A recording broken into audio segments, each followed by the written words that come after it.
மாதிரி அவன் இருப்பான். அவன் பேசினான் 1987 நான் இயற்கை விவசாய பற்றி இருக்கும்போது மெருவம்ஜி வந்து பேசினார். அவர் என்ன சொன்னார்னா, இனிமே உங்க நாட்டில் பருவமழையே பெய்யாது. இப்போ இல்லை, நல்லா யோசிச்சு பாருங்க. 1987 கணக்கு பண்ணிக்காங்க. 23 வருஷத்துக்கு முன்னாடி 23 வருஷத்துக்கு முன்னாடி ஒரு ஆள் சொன்னா இனிமே உங்க நாட்டில் பருவமழையே பெய்யாதுன்னு சொன்னான். என்னடா அது பெரிய ஆள் சாபம் கொடுக்கறது மாதிரி சொல்றாருன்னு நினைச்சேன். அவர் மறுபடியும் விளக்குறாரு.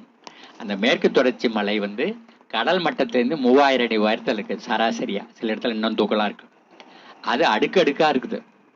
அதுல 200 அடி 300 அடி உயரத்துக்கு மரக்கூட்டம் இருக்குது. அதுல கொடிகிடி செடியெல்லாம் பின்னி கிடக்குது. அந்த புல்லுலாம் இருக்குது. அப்ப அது என்ன பண்ணுது, அரபிக்கடல்ல இருந்து வர்ற மேகத்தை அது மழையா மாத்துது. மேகங்கிறது என்னன்னா நீர் துளிகளும் கரியும் தூசும் சேர்ந்தது மேகம். அப்ப அது இப்ப நம்ம இந்த இதை நினைச்சிட்டு இப்படி உதர்னேன்னா அப்படி காத்துல போயிட்டு இருக்கோம் பாத்தீங்களா, அதான் திவலைகள். சரி, அந்த திவலைகளை வந்து இன்னும் கொஞ்சம் தண்ணியை தெளிச்சிங்கன்னா கனமாயது கீழே இறங்கும். அப்ப இந்த மரக்கூட்டம் வந்து இன்னும் கொஞ்சம் தண்ணியை தருது.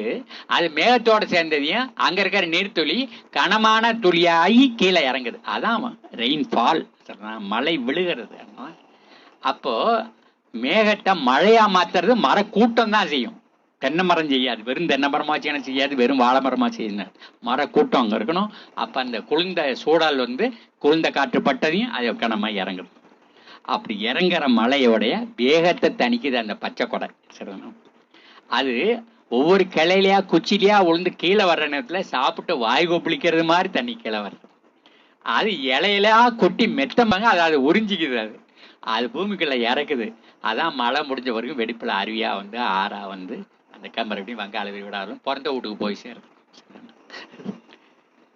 ஆனா என்ன பண்ணிட்டீங்கன்னா, வெள்ளைக்காரன் வந்து 1900 இங்க வந்த காலத்துல இருந்து அந்த காடுகளை அழிச்சு இடுப்பள உயரத்துல தேயிலை தோட்டம் போட்டுட்டோம். சொல்லுங்க. முழங்கால உயரத்துல உருளைக்கிழங்கு செடியை நட்டுருக்கான். ஒரு ஜான் உயரத்துல முட்டைக்கோசும் காலிஃப்ளவரும் பயிர் பண்ணியிருக்கான். இது எப்படி மேகத்தை மழையா மாத்துறது? மழை வேகத்தை எப்படி தணிக்கிறது? அதை எப்படி உறிஞ்சிருது? பேஞ்ச மலையில அப்படியே மேலக்கரெல்லாம் அடிச்சுக்கிட்டு ஓடிட்டு கட்டித்தரையாயிடுது பானமுழகம். மறுபடியும் மரம் நடுறதுனா கூட உங்களுக்கு வேலை அவ்வளவு சுலபமான வேலையெல்லாம் கிடையாது. அப்ப இந்த போன மண்ணெல்லாம் ஆத்த மேடாக்குனுச்சு, ஏரிய மேடாக்குனுச்சு, குளத்தை மேடாக்குனுச்சு. அங்கேயும் கொள்ளளவு இல்லாமல் போச்சு. ஊருக்குள்ள வெள்ளமா வந்துகிட்டே இருக்கு.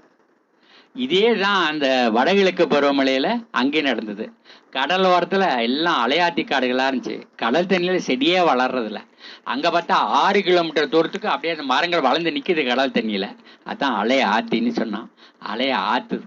இது மக்களுக்கு புரியாம மேங்குரூவ் ஃபாரஸ்ட் இந்த நாட்டுல ஜப்பான்ல இருக்கிறவன் விவசாயத்தை